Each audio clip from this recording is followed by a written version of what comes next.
sumo wrestlers from the world famous Lincoln High School, from the world famous Southeast San Diego, have the opportunity to represent the U.S. at the 2024 Sumo World Championship in Poland this September. Maximum Effort Foundation, or MEF, is a local organization committed to making martial arts accessible to every athlete, no matter what. Help MBF hit our goal of raising $10,000 to help these athletes and their coaches make it to Poland. You can show up for these Hornet sumo wrestlers in the following ways. 1, please give what you have capacity to give, because we don't want to break the bank, via Venmo, Cash App, or PayPal to the account Black Women Deserve SD. Women is spelled with an X. Or by sharing this post. 100% of your contributions will go towards this effort.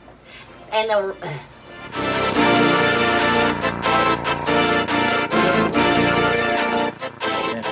So you got a little bit of an echo. Yeah, just a little bit. It's bad acoustics in some. I'm in the staircase. But In the staircase. Oh, that's why. Yeah. Okay, all right. We don't have staircases here. Not like that. Yeah. There's no basements. None of that here. You'll die if you're in San Diego with a basement. You'll die. Earthquake happens. I'm gonna just disappear. Probably. Yeah. And right? you can't dig that deep for a basement in Texas, my friend. Why not? Because most of our state is sitting on like hard ass limestone. That's why they don't do it. Yeah. Okay. So what happened with the tornadoes? You guys just hung out, or pretty much? People just get fucked up. Tornadoes don't come down south. That was way up north, like Dallas area near Oklahoma. Okay. Oh, okay. Yeah. Oklahoma. That makes sense. All right. Yeah. So Oklahoma, and then we have like our little panhandle at the top.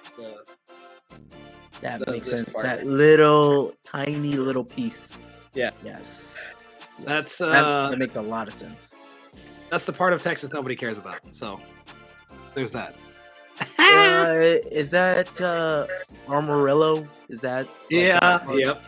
Yeah. Because nobody cares about that. They should. Maybe. Amarillo by morning. I went there once, and all I saw were churches, like mega churches. Fair. Yep. Ranches, churches, possibly a Dairy Queen. I like Dairy Queen. Christian, you like Dairy Queen? I love Dairy Queen, dude. They used to have one in the city, like on 14th Street. It was pretty popular. My friends and I used to go there all the time. It was all right. They closed it down. Mr. Christian, because a lot of people, you're fairly new on the scene. Where are you from? I'm from the Bronx, New York, born and raised. Born and raised Nice. Bronx. Okay. Yes, sir.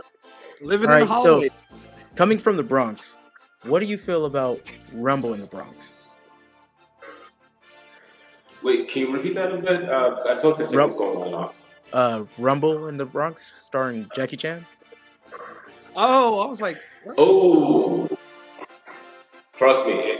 Growing up in the Bronx, it used to be real. It used to be crazy. Sometimes I would see a lot of graphic stuff at like a really young age. I actually got robbed on my way home, on my way to school. And I remember. You got shot? Yeah. Yeah, this nigga. No, I never got shot. Thank God. I was like, this nigga got street cred.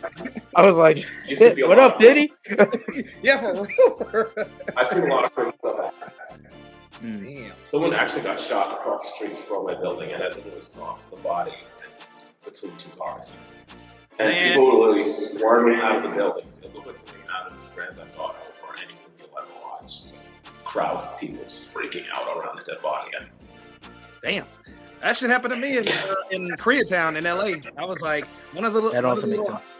Yeah. It was one of the little MS-13 homies. He used to smoke up on the roof of my building, and I come home from work and he's laid out, and they got the fucking yellow tape around him and everything. I was like, I knew that guy.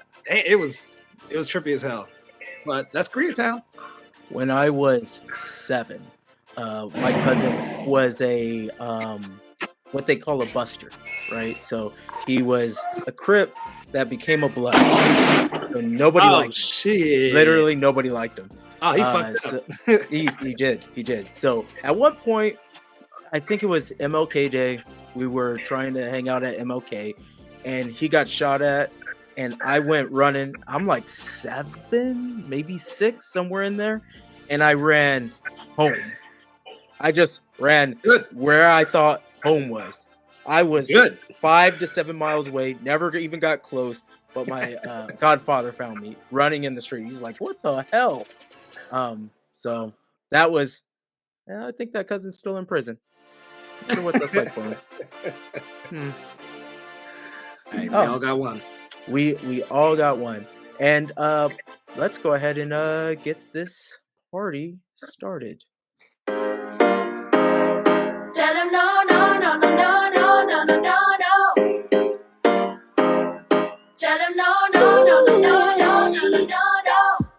You've been trying to cater to all the needs. You've been feeling guilty for so long. Maybe they're not friends, they are enemies. Don't you tell them yes, tell them get lost. Cause every time you go and ask for help, they say sorry but I'm busy. So you end up doing it yourself. Ooh, hold up, baby, don't take it. It ain't friendship if they just fake it. You don't need to put up with their bullshit. Tell them no, no, no, no, no, no, no, no, no. Hold up, baby, don't stress it. It ain't worth it, you won't miss it. You don't need to put up with their bullshit. Tell them no, no, no, no, no, no, no, no, no. Okay, the new intro. The new intro. New shit. A little too spinny, but I kind of was feeling it. So spinny. And I really enjoy it. So let's go ahead and get this party started. Welcome to Black in Sumo. We have JJ here with Justin Kizzard and the myth, the legend, some would say the final boss, Christian Ruiz. Good to be here. The Super Saiyan. The Super Saiyan. So who are you with though? Give us your quick intro. You know, what club you with? You know, give us your brief synopsis. My name is Christian Ruiz.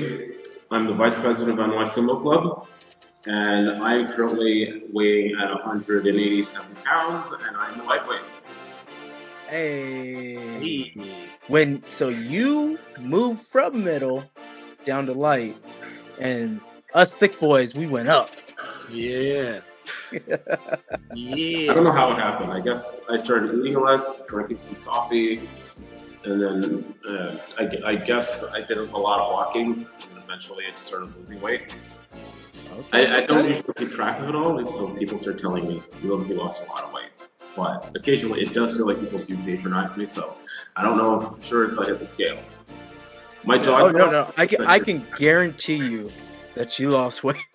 Yeah, the first time I was like aware of you, it was at the Mr. Olympia, right? And I think you were a middleweight at that point. And we definitely got to touch bases on that one again. But after that, like I saw you at Nationals.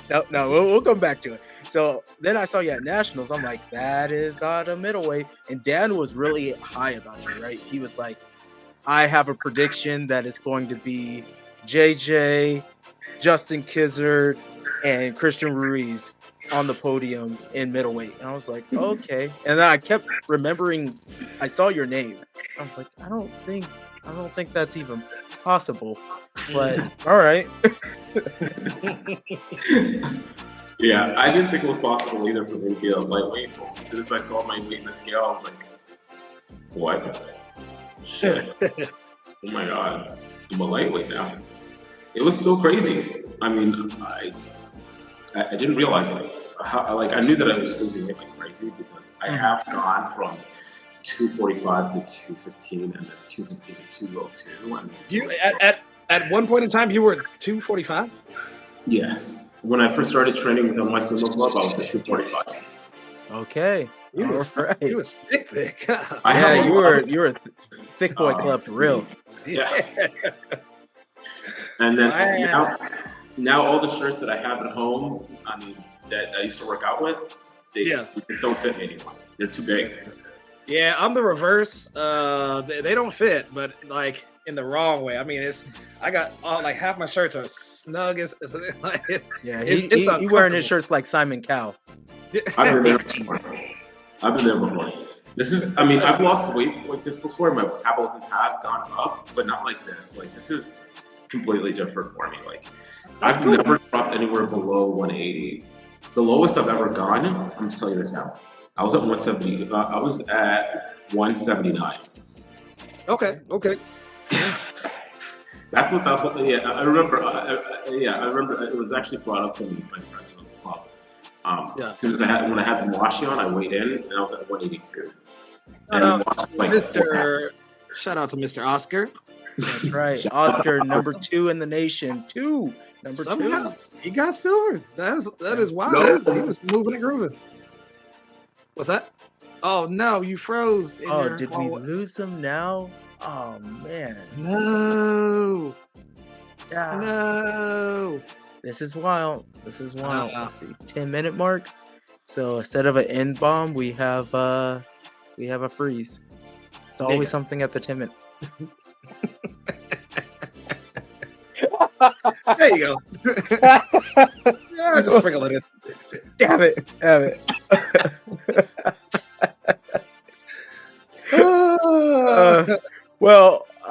Let's I want to just do this real quick. There we go. And while he's out, we'll just touch bases on a couple things. Yeah. Why not? So how are you feeling after the 5-year anniversary of Dark Circle? I'm feeling blessed. That's for darn sure. I'm feeling blessed because having everybody. It was a really good way to bring things back into perspective after the tournament that I had, and it was just like, you know what, I got people around me that that appreciate and care for me, and everybody felt and I think that's the reason why I keep doing this anniversary thing after because it's just a nice way to just kind of wash it all away with alcohol or swimming. I am so sorry, guys. The battery died on me. That's okay. It's all good. Don't trip. So over here in this killer dungeon. I know, right? We're just talking about Justin's 5-year anniversary of Dark Circle. How long have you been doing sumo, Christian? 8 months now. 8 months. 8 months. Wow. No, I think it's almost a year now. Okay. I started training with the club and no. Wow, this is wild. Wait. This is wild. I got a screenshot that face frame. Like the face. I do like got it. All right. Let me just go ahead and remove again. Take him off, and we'll put him back on. Yeah. All right. So, that's wild. That's wild. We've been in the game of doing sumo since 2016, 2015, somewhere in that mix. Yep. So we're old cats in the game. In the game. So 8 months. Everything is crazy. I mean, every sport evolves, and and it's just interesting where it's going. I will say, minus my own personal bullshit, I like our lineup for Team USA. I agree. Honestly, the only thing that I would change is me in middleweight, and then Christina. No, I wouldn't change that. So yeah, in middleweight. I mean, I'd like to be the middleweight too, but I understand. That's not gonna. I mean, it's an entire on the men's side. It's an entire cast of new people. This is true. New people that are very skilled. Yes, and so there's that chance. Most people don't have any tapes on any of them, So and because the rest of us, they know who we are, they know how we fight. Still, we still keep up with people from from Worlds and so like. So well, honestly, that was one of the crop. reasons for me moving to middle was just to kind of mess all that up a little bit, because the guys that know me are the like the lightweights, right? And so if I ran into them, it'd be an issue. But outside of that, fair.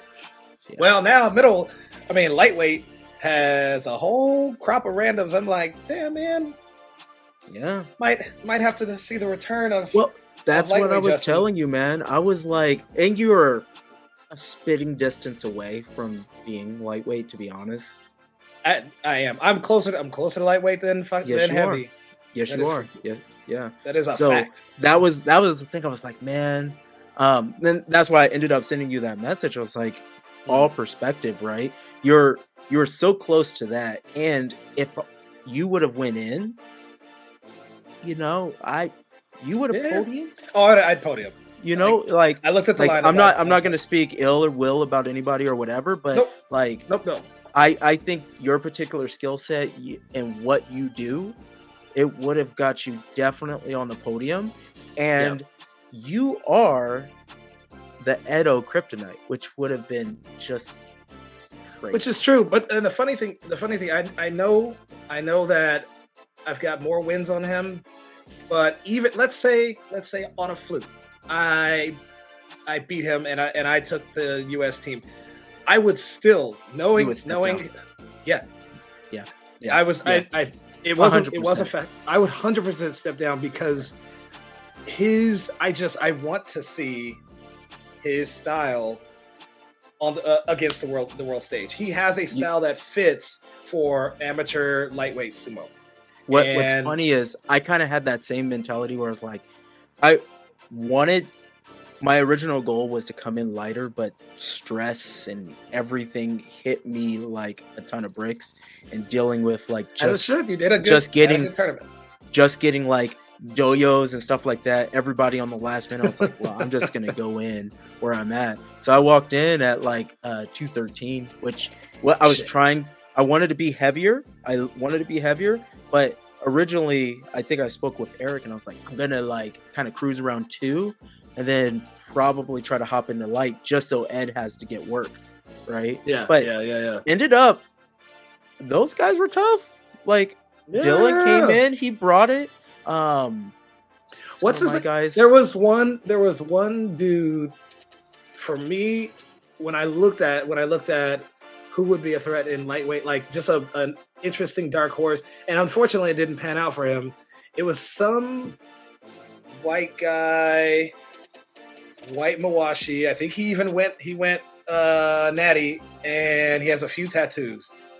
Oh, but he was So he's a monster. Moving. He's a monster. His name is Connor. He's a Division I wrestling coach. If he would have had so he went to the John Jocks seminar. Yeah, and he learned sumo. And then once I was like, oh, you're like a wrestling coach, I pulled him aside and I was like, just telling him my concepts of underhooks and this and that, just like speaking the language that he knows. And then with the head position, dude, he was throwing Roy, he threw Juan, he threw Gil, or not Gil, what's his name? Big boy. Well, he threw Cornelius. My brain stopped working. It stopped working a long time ago. He threw Corny. Ooh. Yes. He threw Corny. He was the one. He was the one in lightweight that excited me the most. Yeah. Like it's very possible. It's very possible for him to be a monster. Mm-hmm. And it looks like Christian, we're still out. Okay. This is how it's gonna go. It's all right. It's all good. This is on par. This is on par. It's right. On par. Yes. Christian. Oh boy. It's all good. Yeah. There's a lot of catching up. So this weekend, I'm going to be in New Jersey, Atlantic City, New Jersey. I'm gonna be the technical commentator for that world thing. What's the name? World Combat Sumo. I think. Okay. Yes, it is. Right. Yes, it is. All right. Bet. Okay. It'll be interesting because several of the homies are going to be there. Like Jared's going to be there. Jared Tadlock. Nice. And who else is on the docket? It was too last minute, but they were trying to get Jay, and I was pushing for Jay. But yeah. But this weekend is Father's Day weekend, and he's got the kids. That's not happening. Yeah, that's not happening. Yeah, Father's Day weekend. He's daddy. He's Daddy Scrumbles. Daddy Scrumbles. Let me welcome back, Christian. Sorry, guys. My phone died. Okay. Got overheated. Your phone got overheated. Oh Lord, where is your? So you are in a real sex dungeon right now, aren't you? Yeah. He's got the straps on. I see the 9. Where's the 6 at? It got rubbed off. Oh my. Oh my. I was saying real quick, Danny Avila is going to be there, and Hayden is also going to be there. I had to check. Wow. Okay. We're gonna have a party. We're bringing amateur sumo. Party. Yes. Yeah. And Oscar will be the Kyoji. Yeah. Right. Yeah. So hell yeah. Yeah. By the way, he sent us gratitude and he sent us regards. Oh, nice. Thank you. Heck yeah. Tell him to send me some money. I think I'm getting a shirt. I'm just gonna put that out there. I think I'm getting a shirt. Yeah, can I get one of those New York shirts? So we'll see what he has available. How did he link up? Oh, I'm XL. Just saying. I'll be in New Jersey. Just so you know, I'll be in New Jersey with your boy this Saturday. So extra large. I'll check in with him. Okay. What about you, JJ? What size you want? Me, XL. Oscar knows. I also sent him my address, so we should be good. I'll see if he has them. So nice. And so, as a graphic designer, I know that artist who did y'all's shirt, who also he has that brand called Half Sumo for jiu-jitsu guys and whatnot. I don't know if you know, but how did that connect happen? Because that's a big name to be doing a sumo shirt. That is a big name. I also have one thing right before that.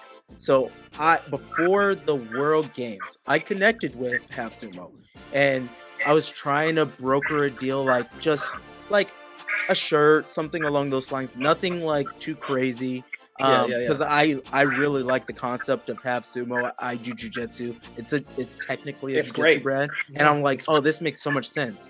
And then I got to the point where I was just telling him what I was thinking, and then he ghosted me, and it sucked, and it really hurt my feelings. I'm just going to put that out there that I really wanted to work with him, and then he gave it to a New Yorker, the world stage. But Oscar has a good presence, so go ahead and talk about why you picked you guys and not me. Wait, can you repeat that? Why did how did you guys connect, that artist from Half Sumo and you? Oh, I didn't connect with him. I think he connected with Oscar. I'm not 100% sure how, because Oscar and I never really talked about it. Yeah, we both have busy lives, so we don't always have time to really talk all the time. Okay. Yeah, whenever I get the chance, I will talk to him about it. We never got the chance to really talk about how he actually how he was able to connect with the artist that actually designed the shirt. So it's a pretty cool design. Oh, it's good. Super dope. It's good. Dope. I highly approve. I'm like, damn. I have so many higher than mine. God. I have so many pictures of myself sporting the shirt and showing it to every person I've ever worked with and all my friends, and all of them are saying it's dope. But a lot of them aren't able to get it. Yeah, and I told them, hey, we'll just let you know if it's ever available. Fingers crossed, it should be available. I don't think the interest in those shirts is ever going to die down. They're really cool shirts. Really dope. Yep. And not all merch is, created equal on that. You know what I mean? Like that is some really dope merch. Yeah, hands down. I'm just like, Oh, I'm so jealous. It looks so good. It's really good. I have a question. Yes. Because I don't know if we're gonna lose you. So I've got to know.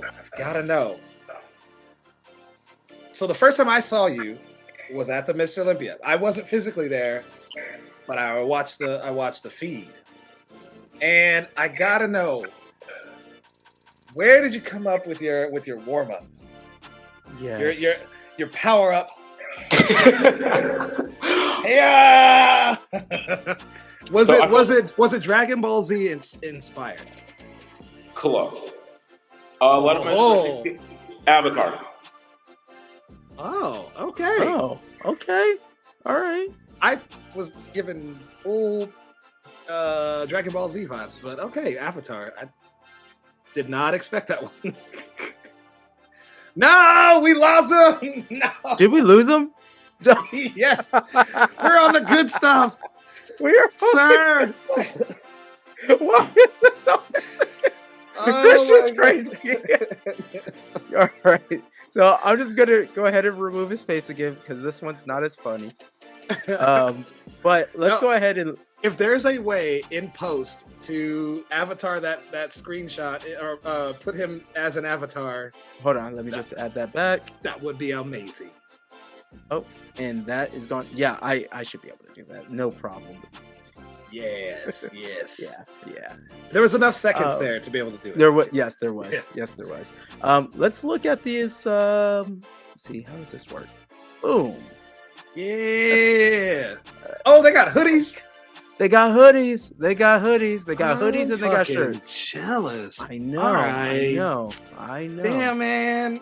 I hope you. I mean, so is that dude in New York? That half sumo guy?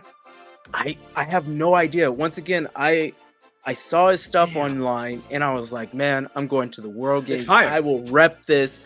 It might be on NBC. Like, just hook it up and, just like nothing too crazy. Nothing too crazy. Really, I was just looking for like a sweater or a t-shirt, rash guard. Like, I'd warm up, get beat up by fucking Onosato or something. I don't know. That'd have been good. Right? So it's all good. It's all good. Yeah. Well, since this episode is about Christian. Yes. Oh. Are you back? Oh. Nope, he ain't back. Oh. Let's go ahead and watch some of his training. So it looks like he started in New York when they were outside. So okay.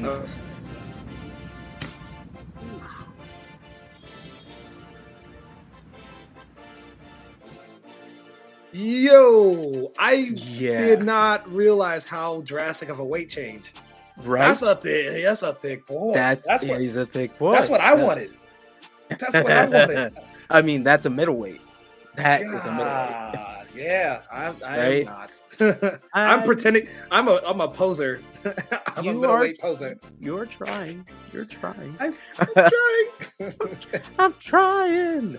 Let's see. There is more. Let's check this one out. Let's see. Oh, they made a little outside dojo.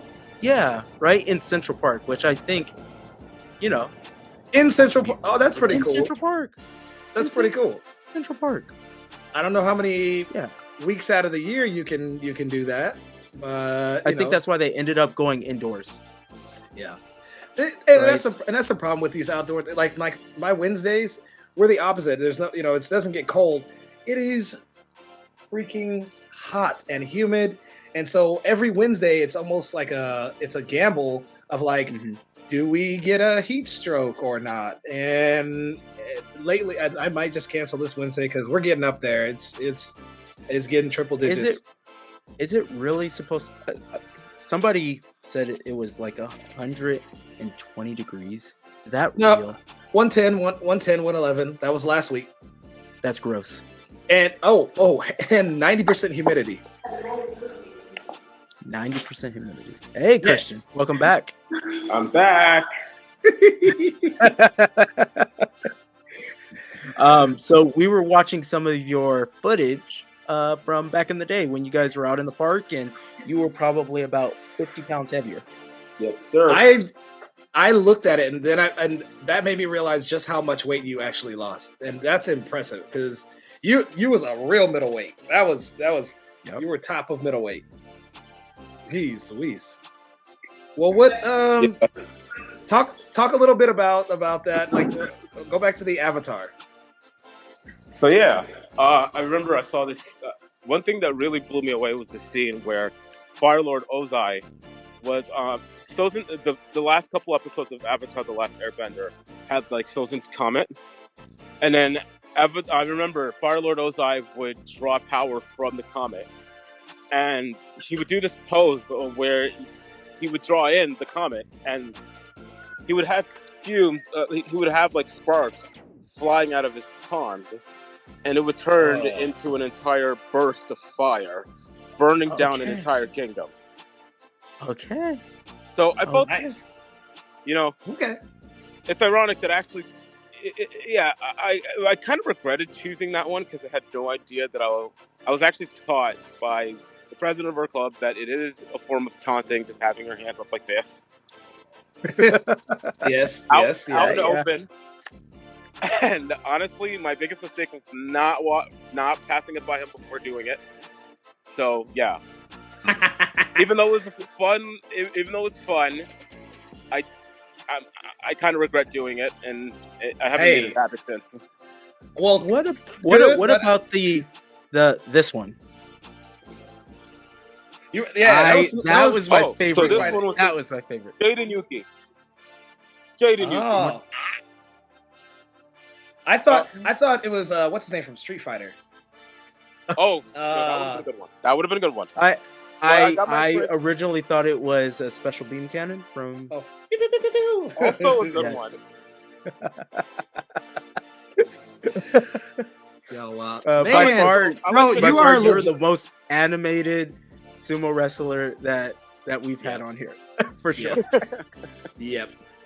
Well, Patrick Chavez is a close second. His prep is pretty animated. He was Well, he had to cut it down, and he did. I feel like he was doing that Bruce Buffer thing where he was stomping on the ground a little too hard, and he messed up his knee. God damn it! How do you like that's the price you pay. That's the price you pay for like your thing, right? Like one day Ed's gonna have his weird like Superman pose that he does, and he flexes his butt cheeks. And he's gonna get a weird little cramp in his hamstring. Yep. Hope so. I hope so. I'm saying that'll be fucking hilarious because if he like cramped up and he's just like, oh shit. That'll be hilarious. Bro, you are I don't know, the backdrop of your apartments was like the most New York looking thing I've ever seen. Oh yeah. Yep. From New York. Through New York. I feel like Biggie Smalls got shot right in front of your place. Yeah. Oh wait, no, didn't he get shot? He was in LA. He was in LA. That's right. He was in LA. But yeah, or at least like sitting on a bench. Nas has done a video somewhere near your apartment. Every time I think about New York, I think about these, the big, tall, brown buildings and stuff like that. Yep. So when you were gone, we were talking about how you started. I had a theory that you started when Oscar was out in Central Park practicing. Is that true? Is that not really? We actually met in Chelsea Piers.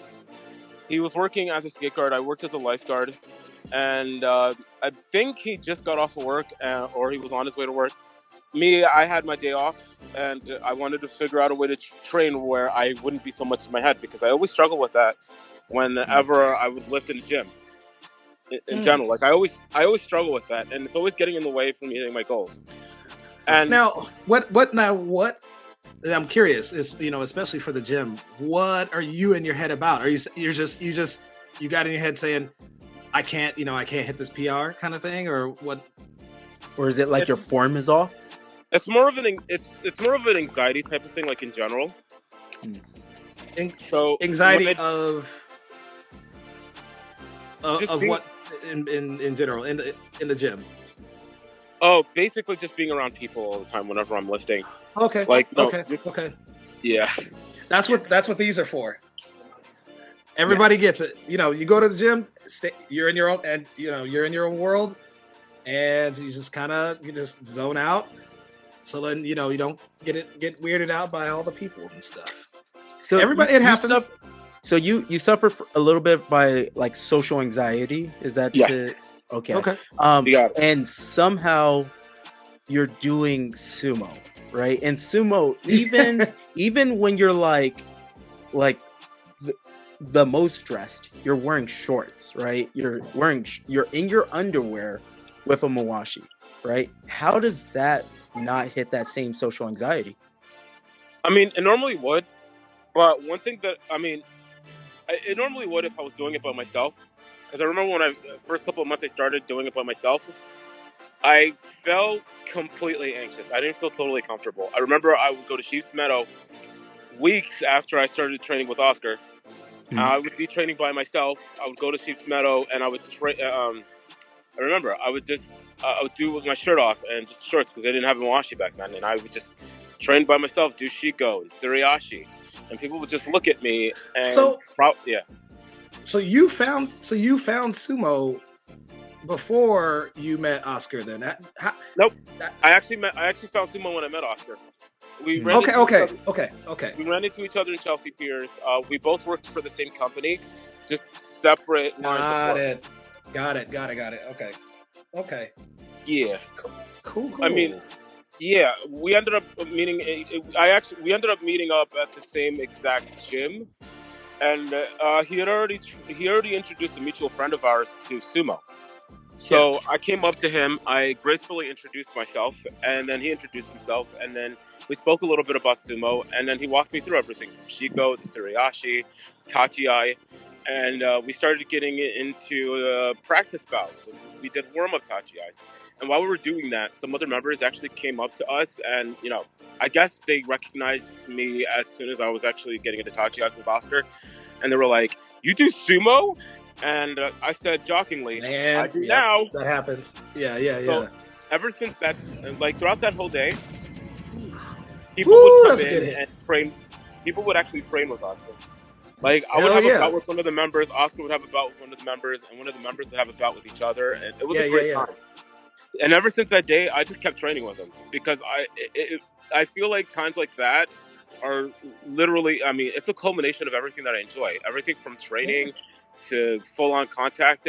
Before I did sumo, I actually participated in rugby. Okay. That makes sense. That tracks. There's a lot of rugby players. Like that hit right there. Yeah, that's rugby. Nice. Yeah, just full-on contact. JJ, remember the hug I gave you back at the San Diego? Yes, I do. Yeah. Yep. Ooh. It was a special hug. I was like, all right. I'm telling you, I have a lot of power. I remember I got into contact. That's the one thing I love about sumo. It's just the whole full-on contact, 100%, don't hold nothing back. Yeah. That's for damn sure. Yeah. So speaking of sumo and the full contact, what was that transition like going like with shorts on to going traditional? Can you talk a little bit about that first time? Because that's for somebody with social anxiety. I am hats off, proud of you joining the traditional club. Cheeks out, baby, cheeks out all day. Sorry, thank you, bro. It always helps. I mean, the more often I do it with at least just one person or several people, it helps to act like it makes it easier for me to go traditional because I have a lot of pride in what I do. I actually shared this with someone I actually ran into in the airport. He mentioned that he thought that a lot of posts I had on my Instagram were very. I came across as very outgoing, and I interacted with a lot of people.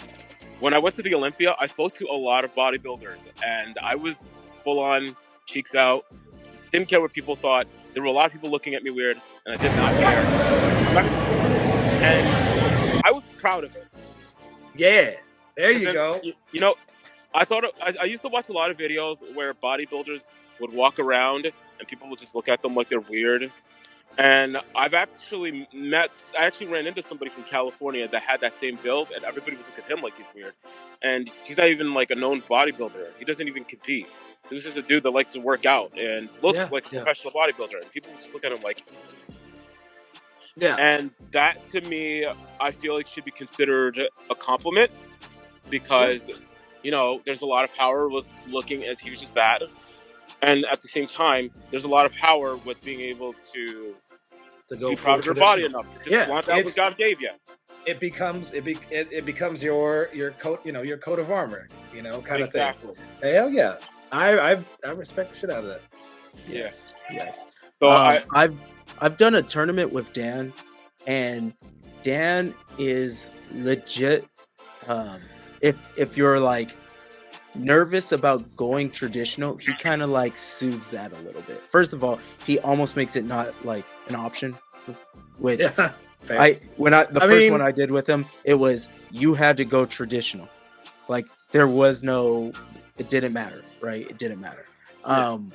But then he gives you these things. He gives you dude wipes, and I'm like, thank you. And he calls them Mawashi savers, which I am a man that always have dude wipes because I like to be fresh. I like to be fresh. Also, I own a bidet, right? Toto washlet. And I make sure, yes. You fancy. Oh, man. Ain't nothing better than a midday butthole shower. Yeah. Agree, bro. Agree. Yes. And I, everybody has their system. Like for me personally, my system, I said it the other day, so I can share it now. I turn it on and I move it around and then I oscillate, and then it starts off warm. It's always nice and warm, and I have it all the way up, and then I stay on it until the water starts going cold because I cleared out the reserve. And then once it hits cold, it pulsates, and then it call it a day, and then it goes air dry. Ooh, boom. And then I get a nice, like two sheets of paper, and I just make sure it's dry. That's it. And then from there, I feel like I'm ready for my day. Like half of the day is gone, and I'm still fresh as fresh as a daisy. Yeah. I got halfway through that. I was like, Jesus Christ, I just put that out there into the universe again. Yep. Woo. I just gotta remember not to eat too much before a bout. Oh yeah. Yes. And actually, you know what? I'm usually really good about PN and do whatever before I put on a washi. But for some reason, for the first time, actually ever in all these years at nationals, I put on my mawashi, and I don't know, because I thought we were gonna go first, but then there was like kids, and then my I don't know, my bladder just said, hey, you're good. And I was like, oh shit. So, and I didn't want to take the mawashi off. So I was in the bathroom maneuvering it, trying to pull it out. I was just like, okay, this looks crazy. I think Edo even saw me. I was just like, don't look at me. I'm hunched over like a little turtle and shit. But I got, then I just kind of like pushed the little cakes back in, Oh, God. Yeah, that happened. Yeah. And so that was the first time some people, I think, even Jaime from Chicago, one time, I think he had to drop a deuce, and he ended up getting disqualified because he was in the bathroom. Yeah, he was in the bathroom for so long, like we called him up and we're like, okay, I think he's still in the bathroom. We did another match or two matches and then gave him one last chance, and it was like, shit. And he comes out maybe 10 minutes later after we finally was just like, well, I mean, that's a Facen show. So that's life. But you can't, in the middle of a tournament, you better get that shit out before, because in the middle of a tournament, as two people who do tournaments frequently or coordinate tournaments frequently, bro, there's no time. We don't have any time. Like everybody has a hard in, a hard out. Like things have to keep going. And there's no divas. You can exactly like that's always the case. And some people will get upset about it, and it's like, man, I'm sorry. Like I don't want to be here until 10. And if you start with 1, it's then you got to do it with all of them. Exactly. Yeah. No. So that's why I was very adamant at nationals about everybody has to have a towel, right? Everybody has to have a towel. Why? Yeah. Because just people having to be like, oh, I can't find a towel, and the referees and the Gyoji's making me dry off. That time is going to be longer than 2 to 3 matches. Because 2 to 3 matches, you're talking about that's like a minute and 10 seconds. Yeah. For 3 matches, right? But you're looking at a minute and a half to find a towel. Yeah. Right? That doesn't make sense. That you can't do that. Yeah. Right. Especially for nationals. I'm like, you guys have the opportunity to represent the United States. You can have a towel. Didn't bring a towel? Buy a cherry towel for $5. There it is. It exfoliates your skin. It's terrible. And this was your first nationals. That's right. That's right. How did you feel going in? This is your first big one. Mr. Olympia is good, but nationals is it's the one. It's where you can feel the weight of every win or every loss. Yeah, I felt very. I felt a mix. I was angry and sad, mostly angry, more than sad, because I can understand that. Same. I was literally in my head the whole time, and I felt the first bout I lost, but I was in the zone. Like I was in it. I was in it. And So, I couldn't think of anything to do at the last minute.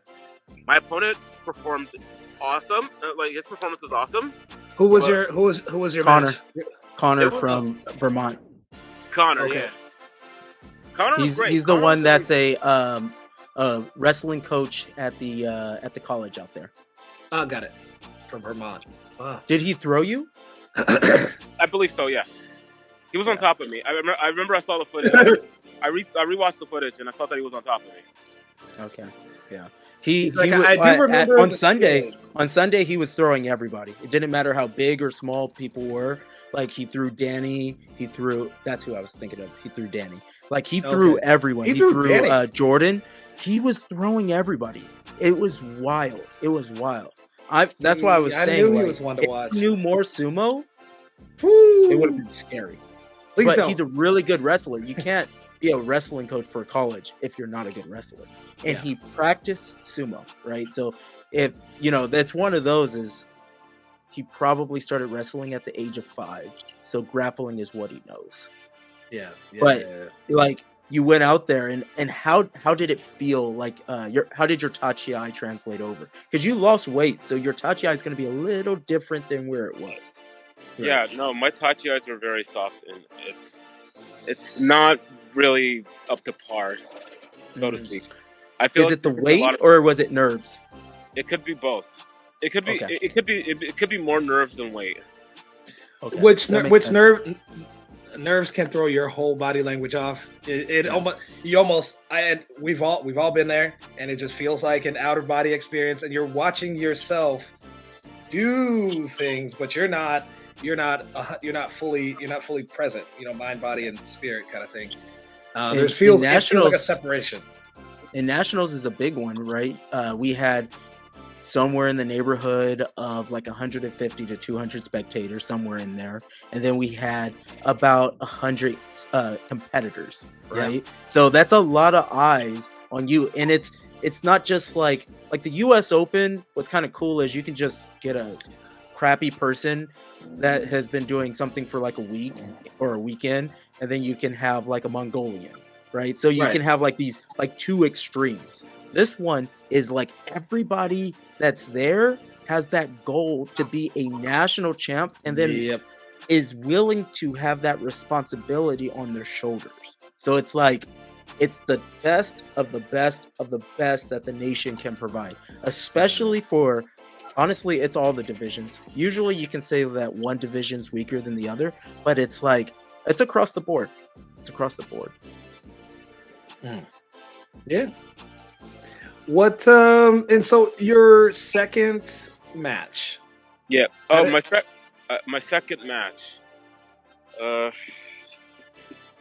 that's a damn. Joey Springfield. Springfield? Yeah, Joey Springfield. Who is that? Springfield. These are all new faces and names. Joey Springfield. So Joey Springfield is he did the U.S. Open, and I think that was his first tournament. He's a jiu-jitsu guy, and I don't know his exact experience from there, but he's, you know, if I look at him, he looks like he knows a little bit more than the normal, and I know Joe's been working with him. Okay.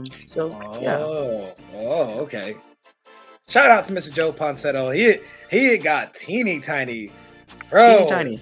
He done deflated down to, he's 170 pounds, my dude. Yes, he is. He's about to go to Scotland and fight in a new. Now they got like a new baby weight. That's not new.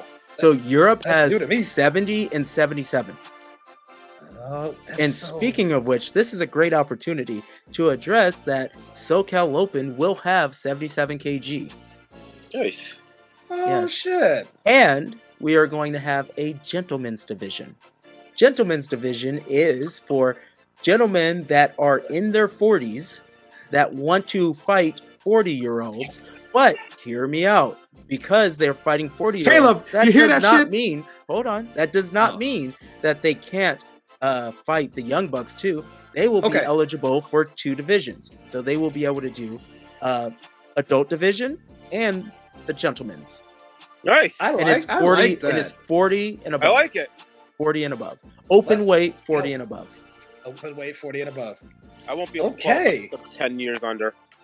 Oh no, you're 30 years old. I just looked at your profile. This is the thing about Smooth Comp. I can just look at we're gonna talk to Christian Ruiz. Let me just look at who he fought, what his age is. It's gonna tell me your birthday. It's real weird. It's now stalker shit. Sorry. Facebook of grappling. Wow. Do you have any questions for us, Christian? Honestly, I wish I had questions. I usually have a lot of them. I usually make it a point to ask a lot of random questions. It's okay. Don't worry Actually, about it. I have a question for you. What other forms of combat training do you have, JJ? Which ones? Oh, okay. So I personally have started with judo.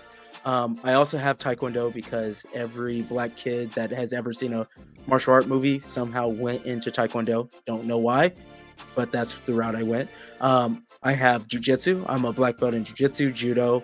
I've done Muay Thai. I've done Sambo, and and I've dabbled in freestyle wrestling. Nice. So I myself, similar, but first started with a different Korean martial arts, Kunjung Musul, when I was 13. I have a black belt in that, but then jumped into judo, and then broke my ankle, then took a little time off, then got into boxing for 4 years in LA, and then finally jumped back into jiu-jitsu.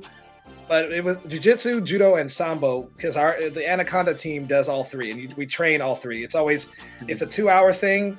They trade off judo or sambo, and then but you always do then you do an hour of jiu-jitsu.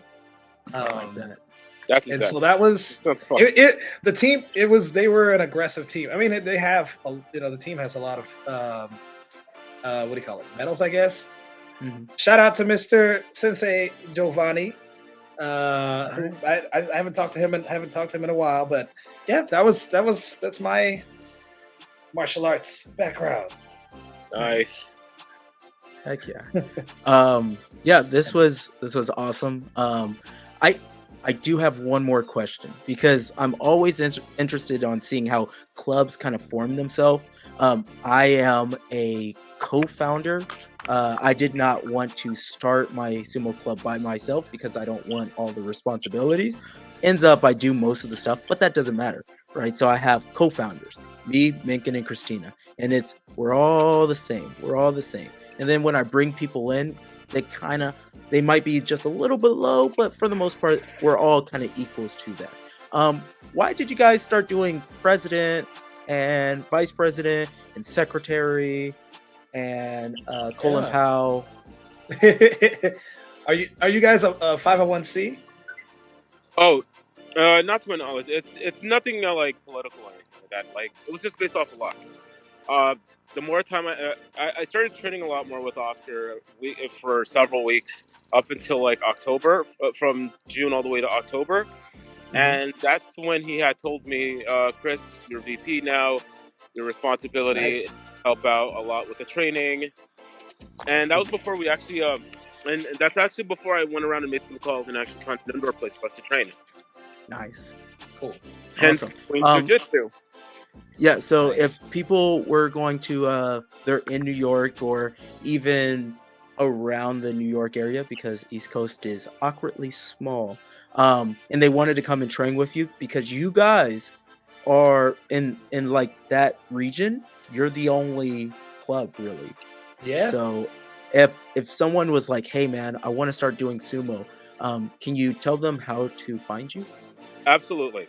Everyone that wants to come and train with us, you'll find us at 2255 31st Street at Astoria. We are located at the basement level of Jiu-Jitsu gym called Queen's Jiu-Jitsu. Awesome. And what's the best way to contact you guys? We have an Instagram page. You can directly DM them. You can DM the Instagram page at NY Sumo Club. Any and all questions that you have, you can totally reach out to them. And we'll be able to get you set up with how to get to where you need to go. And all you basically need, you don't need any equipment, just compression shorts, water bottle, sandals, gym rolls and whatnot, and fighting spirit. What about a towel? Huh? Oh yeah, and a towel. A towel. Please. Thank you for reminding me. A towel is important because we do have towels as well. Oh, that's awesome. That's awesome. Yeah. That is. I wish we did. Dang, that is a very big plus. Everywhere I've trained in New York has a shower. I'm like, this is awesome. Yeah, it's an amazing facility. They have locker rooms. They have bathrooms. They have bathrooms and showers. It's like a real home. Yes, nice, awesome. Well, I hope you. This was. I want to say one last thing, but I do want to give a shout out to Yanni, rest in peace. Who, I mean, because I don't know if I don't know if you know your New York history for sumo, but back in the day, like for the 2000s, West Coast dominated sumo, but before that, in the early 2000s and in the 90s, New York was it. The East Coast, New York was it, and Yanni was at the helm of that. He actually is one of the founders of the United States Sumo Federation. That's right. So right. You guys, please do, because you can dive down and you'll be surprised the rich history of sumo back in the 90s and the collaborations with the Hawaiians and those cats that were in New York. And guys, Manny Yarbrough would come up there, like a couple of the guys that we have interviewed. You would. There's some heavy weight on you guys' shoulders. So I would really study your peoples, because you can bring back the pride of New York. Yes. Right now, West Coast and Texas got it, but maybe it can be you. Yeah, definitely. You guys can tap into that history, and you still have people like Kevin Carter is in the East Coast. He's in New Jersey, and you have Rene Marte. He lives in New Jersey also. So there's a lot of like established, and what's awesome about those two gentlemen that I just said are Black, and they are super knowledgeable in sumo. Right? Seriously, they understand, and they have it, and they still are active in the federation because they vote. They still have the ability to vote. So it's one of those things where just think about reaching out to them. hit them up on Facebook. If you need their contact info, I can like direct you to their Facebook because that's public. You should. And just have a conversation and see what you can do, because the history's there. And as a person that found out that I can easily put my foot in my mouth because I forgot about Japanese people that lived in San Diego before World War II. Like, there's plenty of history that we don't know. Yeah. You don't know what you know. And you also have one other brother that is not active, but he was former pro, and he lives in upstate New York. And I think he's like 23 years old. Yeah, he's a young cat. His name is Waka Ichiro. Good friend, and I think don't expect him to come to practice. He may, that ship has sailed, but you never know, and he's just a good contact to have. And you never know where he's at. He could actually, help teach you guys. That would be lit as hell. Anyhow. So that's all I got. Yeah, and we could definitely always help you out. So this was awesome. Thank you for coming, Christian. You're in, you're out, and it's all good. This is going to come out in a couple weeks. Who knows? I don't know. I'm still in that like nationals fog. Thank you for everybody. We black y'all. We're blackity black. We black y'all. Black y'all. Yes. Peace.